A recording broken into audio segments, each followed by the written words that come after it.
Well, hello and welcome back. I trust everybody enjoyed a little break between our sessions.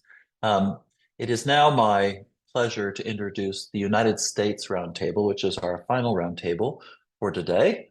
This roundtable will include a former Deputy Assistant to President Biden, the Executive Director of a Chicago community network addressing the realities of migrants in our city, and the Deputy Director of an organization devoted to advocating for displaced immigrants. We're going to begin today with Katie Tobin, who I'm very pleased to introduce. Katie is currently a non-resident scholar at the Carnegie Endowment for International Peace in the American Statecraft Program. She is a Pritzker Fellow with the University of Chicago Institute of Politics and a senior advisor for WestExec Advisory, LLC. From 2021 to 2024, Katie served in the Biden-Harris administration as Deputy Assistant to the President and Senior Director for Transborder in the White House National Security Council. During her tenure in the White House, she spearheaded the Los Angeles Declaration on Migration and Protection, President Biden's signature migration framework, adopted by 21 countries in the Western Hemisphere in June of 2022. Katie was also a lead architect of Operation Allies Welcome, the Uniting for Ukraine humanitarian parole program, the Cuba, Haiti, Nicaragua, and Venezuela parole process, and the Safe Mobility Offices Initiative. Prior to joining the Biden-Harris administration, Katie served for nearly a decade with the UN Refugee Agency, advising the United States and governments across Latin America and the Caribbean on refugee and migration response. Katie has also served as a refugee officer at the Department of Homeland Security and an attorney in private practice in Chicago. During law school, Katie clerked for Senator Edward Kennedy and Senator Richard Durbin on the U.S. Senate Judiciary Committee. Katie started her career by working at Annunciation House, an organization that runs migrant shelters on the U.S.-Mexico border. She is an active press contributor in print and TV media, including the Wall Street Journal, MSNBC, and News Nation. Katie, we are so delighted to have you here. So welcome, and the floor is yours. Great. Thank you so much, David. And I want to say thank you to you and everyone at the Gray School of Applied Diplomacy for inviting me to be a part of this event today. And although we're gathered virtually, I did want to point out that I actually am in the same city now as DePaul. After leaving the White House in the spring, I returned home to Chicago, and it's really great to be here. And since I've arrived, I have seen firsthand and heard from others about all of the great work that DePaul is doing to support refugees and immigrants here in Chicago and globally. Events like today that helps raise awareness on the issue of forced displacement. But also I just wanted to acknowledge that DePaul has welcomed 30 refugee students this fall through the new Welcome Corps initiative, which is something that Marta Youth, who is from the State Department and will give a keynote address tomorrow, can speak more about. But it's a brand new initiative by the Biden-Harris administration to make it possible for private citizens, for universities, for faith organizations to sponsor refugees through the U.S. Refugee Admissions Program. So I just want to give a huge shout out to DePaul for being on the forefront of this, one of the first universities to raise their hand. And I think, relevant to the discussion we're having today, the 30 refugees that will attend DePaul, as well as other international students that come at study here that may have been impacted in some way by forced displacement, are really ambassadors on the issue, whether they want to be or not, will impact how other students, how citizens of Chicago, and really the country come to understand the issue.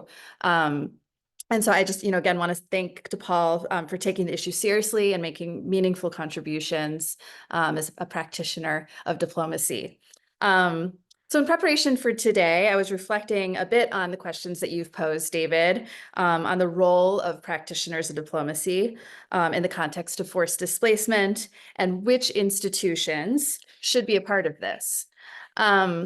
as you went through my bio, so I won't go into great detail, but I reflected a bit on my own experience over the last 2 decades. I actually started working on forced displacement exactly 20 years ago this fall. It was in 2004 that I graduated from Villanova University and decided to spend a year volunteering down at the U.S.-Mexico border in migrant hospitality houses on both sides of the border. So I didn't think about it at the time, but that year that I spent, particularly on the Mexico side, I was in a way, as an individual citizen and as a member of a non-governmental organization involved in diplomacy on this issue.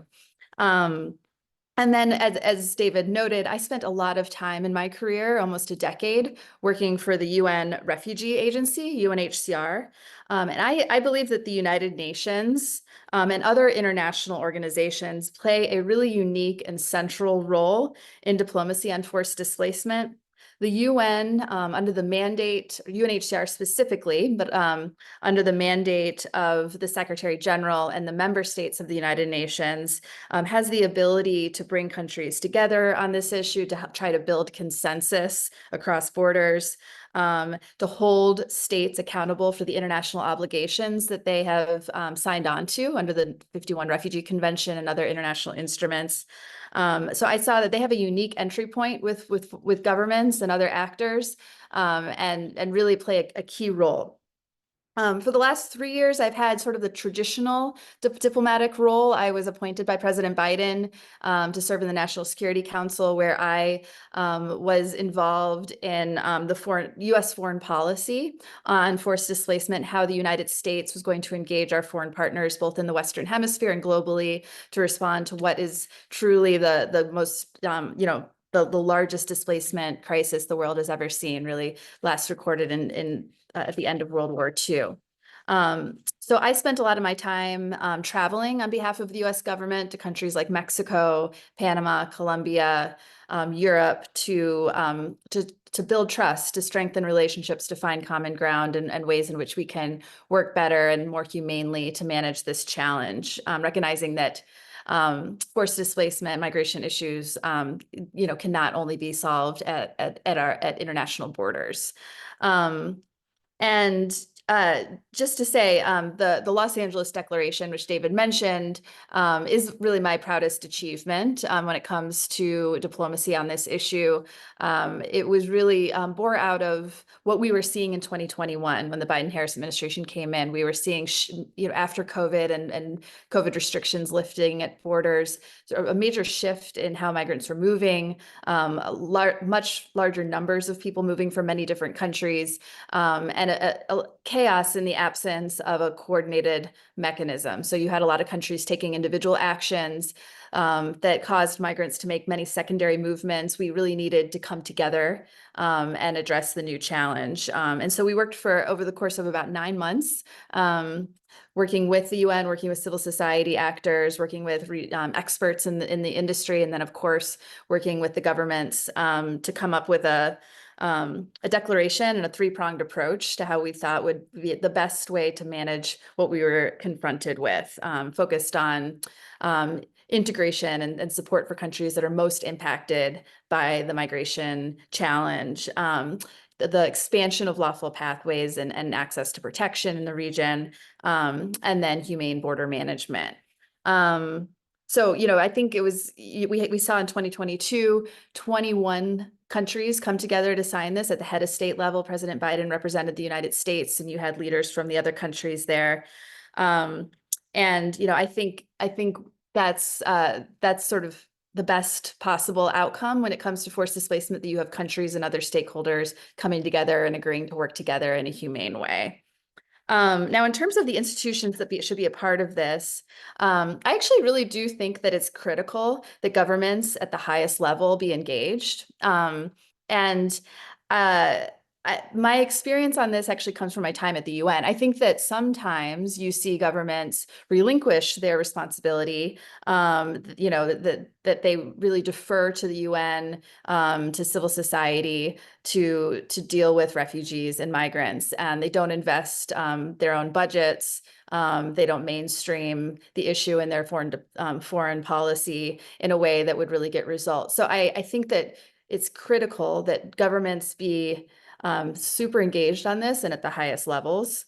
But then, of course, and I'll give you one other example. So under the Obama administration in 2016, President Obama worked with Guterres, the Secretary General, to host a refugee summit surrounding UNGA, and to really raise awareness and to bring the world together on the Syrian refugee crisis and other things that were happening in 2016.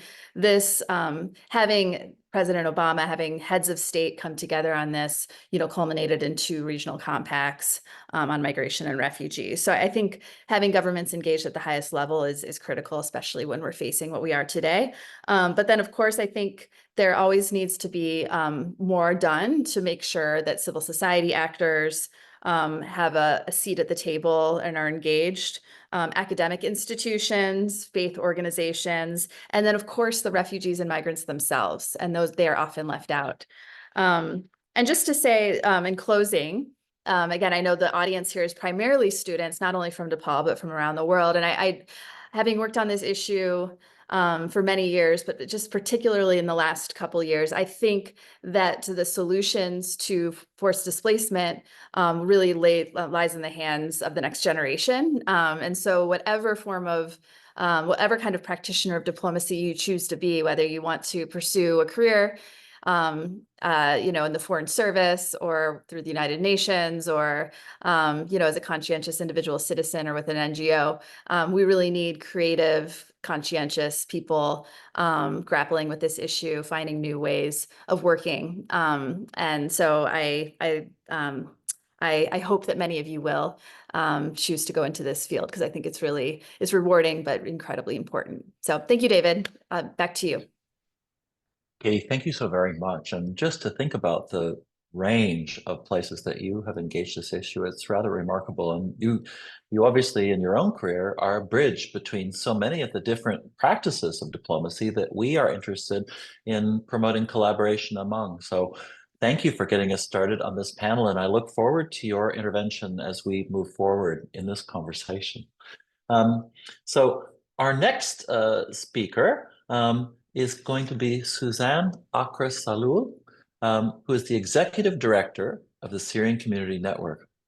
Suzanne is the Democratic candidate as well for the Illinois State Representative District 82, and it's quite kind of her to join us at this late stage in the campaign to come and speak to a group of students. So thank you so much for that.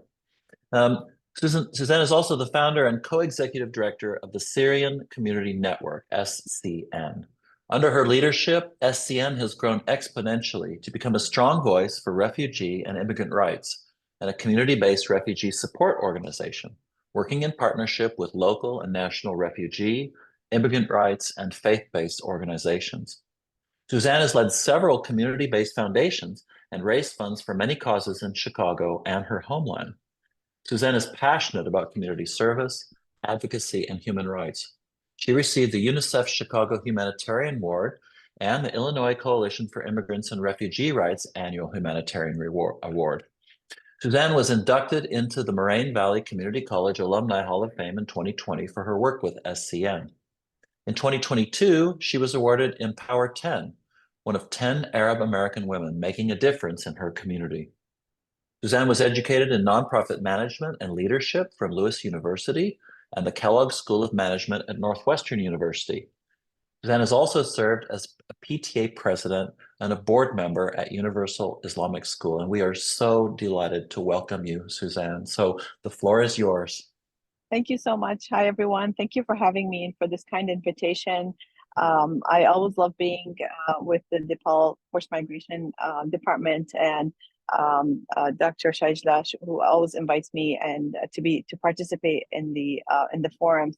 I'm really happy to be here. I am actually canvassing right now, and so I've been watching the I actually don't know what day it is because yesterday I actually logged on to the Zoom link and I thought I thought yesterday was Thursday because every day is the same for me.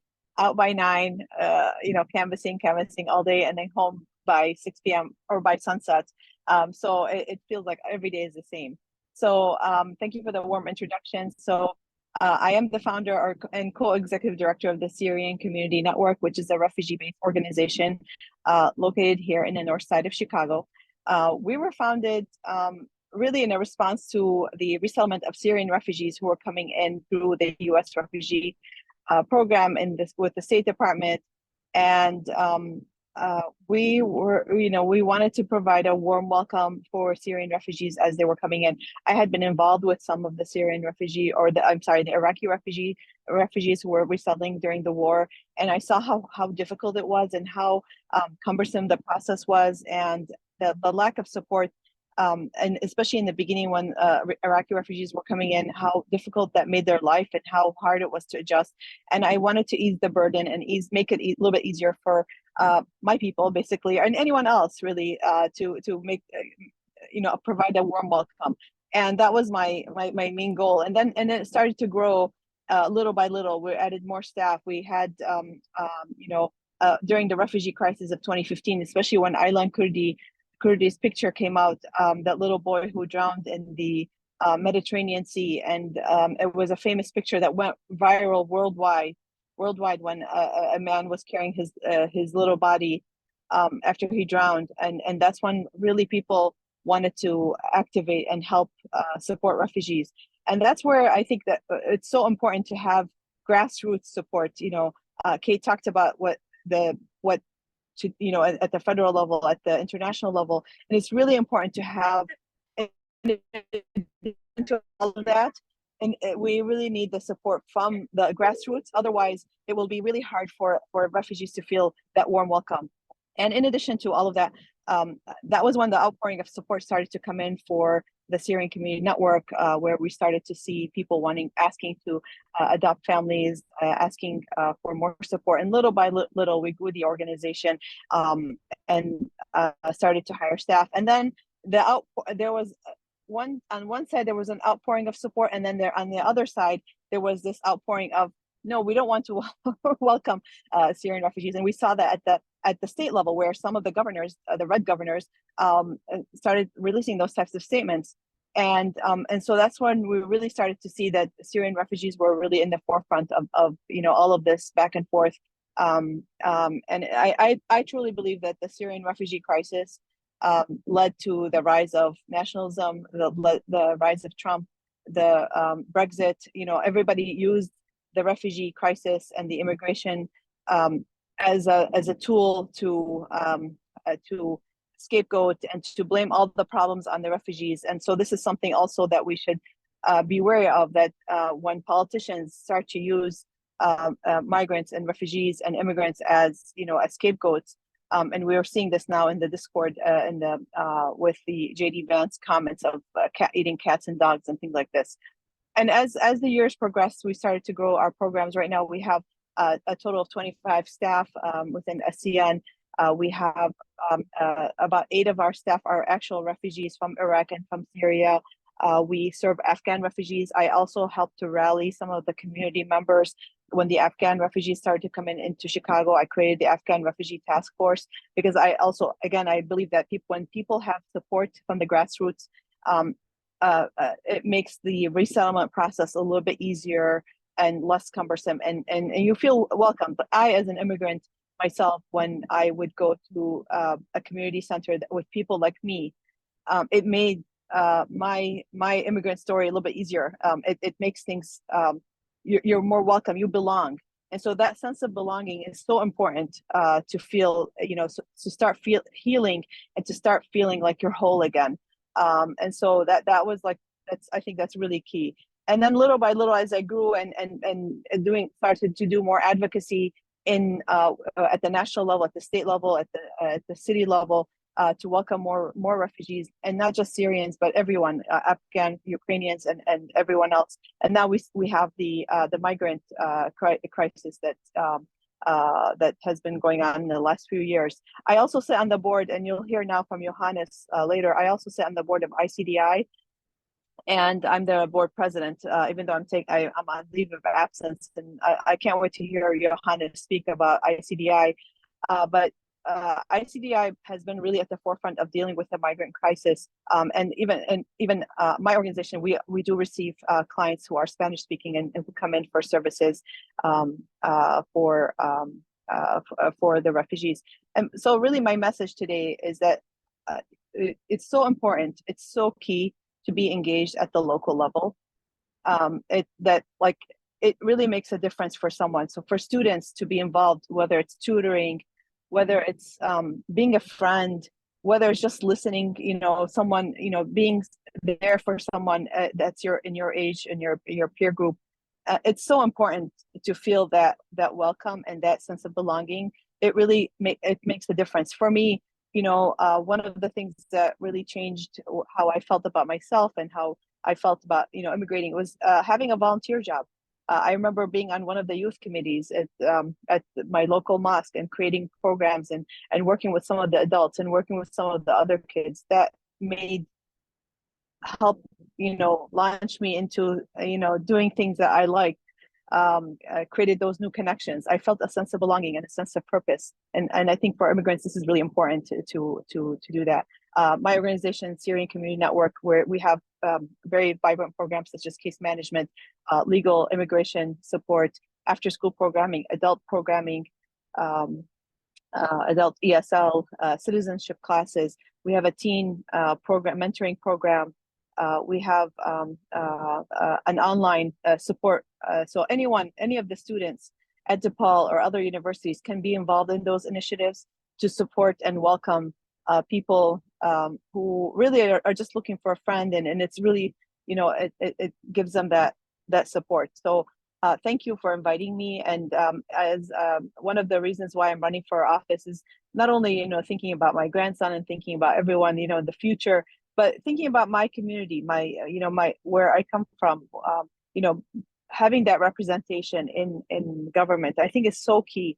And if a young girl or a young boy will be inspired by, being more civically engaged and more active, I think I've done my job, and that, hopefully it will all go well, and we'll all celebrate together a win in November. So thank you so much for inviting me. I appreciate the opportunity.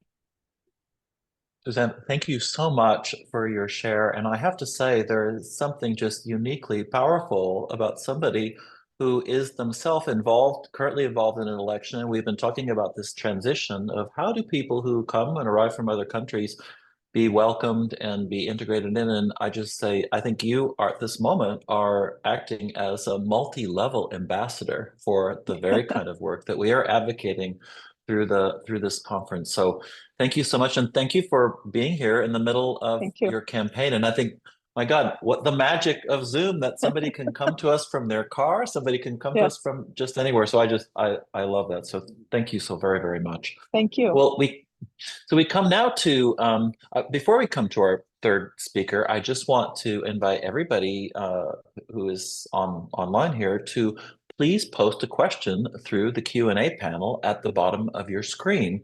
And I will be very happy to convey your questions to our panelists, and then we can continue the conversation after our third speaker. And at this point, then, it is my distinct pleasure and privilege to introduce Johannes Favi, who is the Deputy Director of the Illinois Community for Displaced Immigrants. In his role, Johannes oversees the strategic planning, fundraising, and development of the ICDI.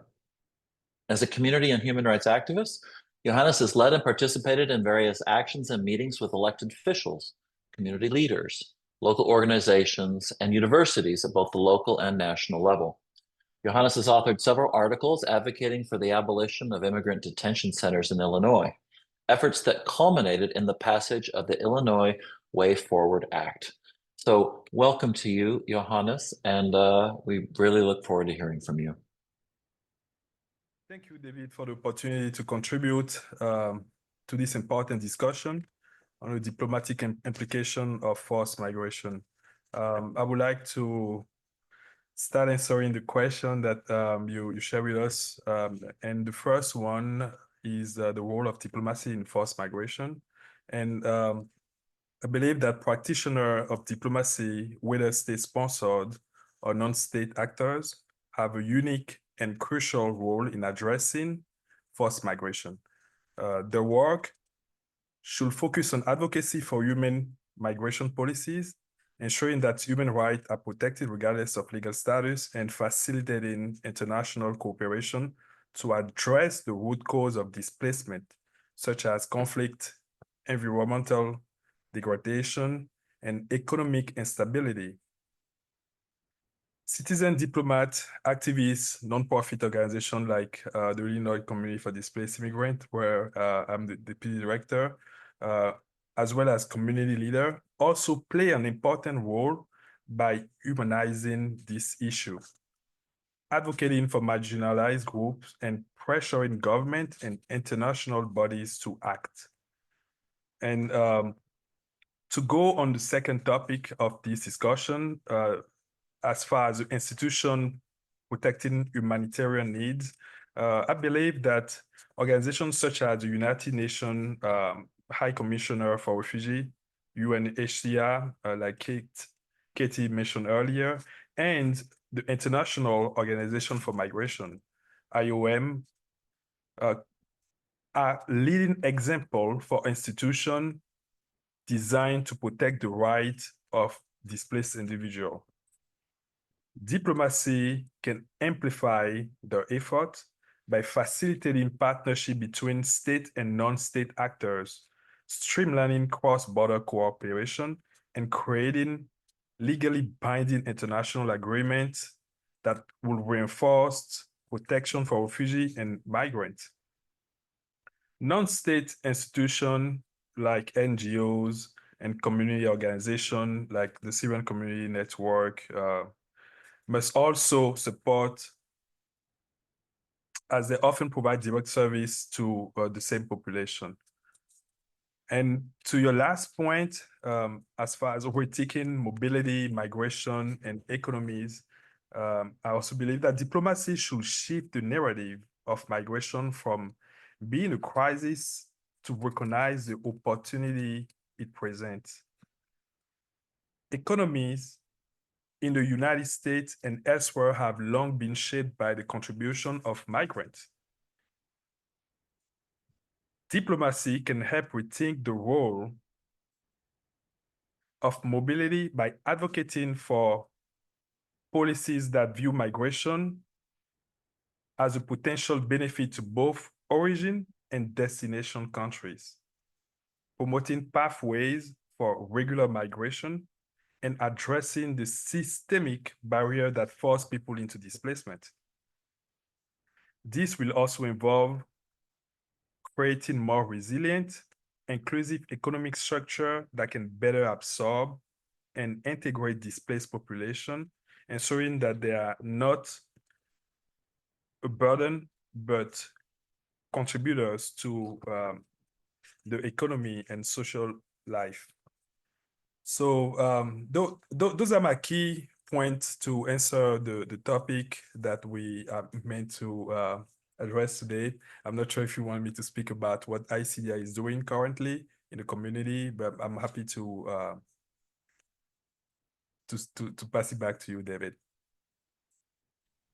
Thank you so very much, Johannes. I'm just struck by the fact that with you speaking about your work in the ICDI alongside the contributions of Katie and Suzanne, we really see sort of a full spectrum approach and addressing of a common challenge that we're all facing.